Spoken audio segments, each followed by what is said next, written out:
bishii Juun la soo dhaafay waxay noqotay bil kuleyl qeyr caadi laga dareemay dalal kala duwan oo adduunka iyadoo laga soo bilaabay ilaa 25 Juun sanadkan 2021 ay dad badan kuleyl dartii ugu geeriyoodeen galbeedka dalka Canada waqooyiga qaaradda Ameerika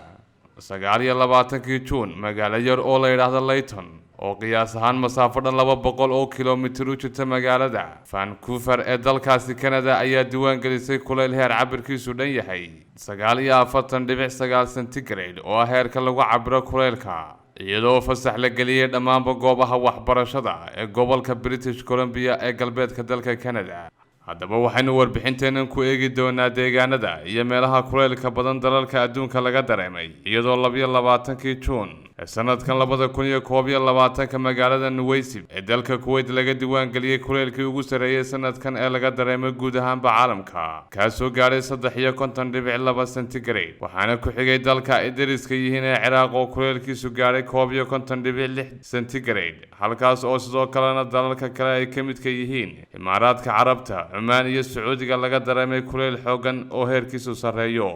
ugu yaraan 23 wadan oo adduunka ayaa bishii Juun diiwaan geliyay kuleylkii ugu sareeyay dalalkooda oo gaaray in ka badan 50 centigrade balse taariikhda inta la og yahay waxa kuleylkii ugu sareeyay la diiwaan geliyay sanadkii 1913 kaasoo laga diiwaan geliyay dhulka saxaraha ee loo yaqaan harada dhimatay ee California oo ka mid ah dalka Mareykanka halkaasoo kuleylkeedu uu gaaray 6.7 heerkulka lagu cabiro kuleylka ee loo yaqaan centigrade halka meesha kuleylka ugu badan ee qaaradda Afrika uu yahay dalka Tunisia oo kuleylkiisu gaaray 5.5 centigrade sanadkii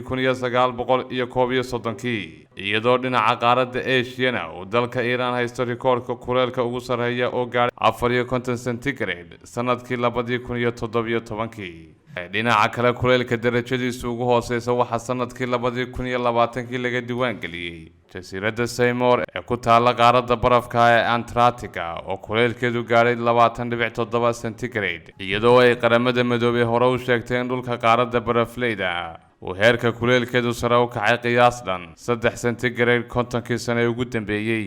muddooyinkii ugu dambeeyay waxa si xoogan looga dayrinayay isbeddelka cimilada oo sabab u noqday in meelo badan oo caalamka ah laga dareemo kuleyl xad dhaaf ah iyadoo warbixin ka soo baxday maxadka lagu sameeyo daraasaadka hawada sare iyo isbeddelka cimilada oo hoostaga hay'adda NASA ee dalka Mareykanka lagu sheegay in sanadkii 2020 uu noqday sanadkii ugu kululaa caalamka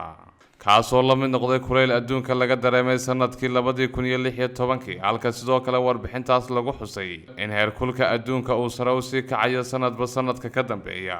sida ay sheegtay hay'adda caafimaadka adduunka ee WHO muddo 19 sano oo ah intii u dhaxaysay sanadadii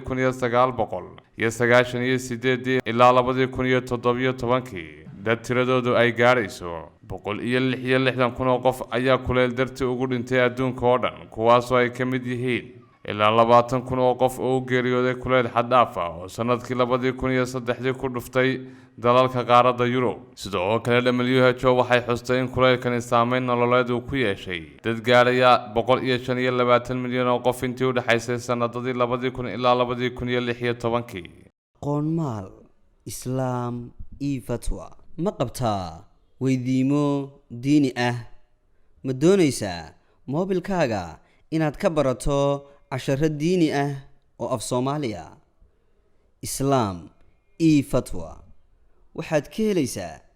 fatwa diini ah tafsiir xadiis fiqi siiro dhaqanka suuban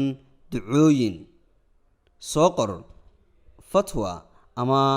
islaam una dir hal shan eber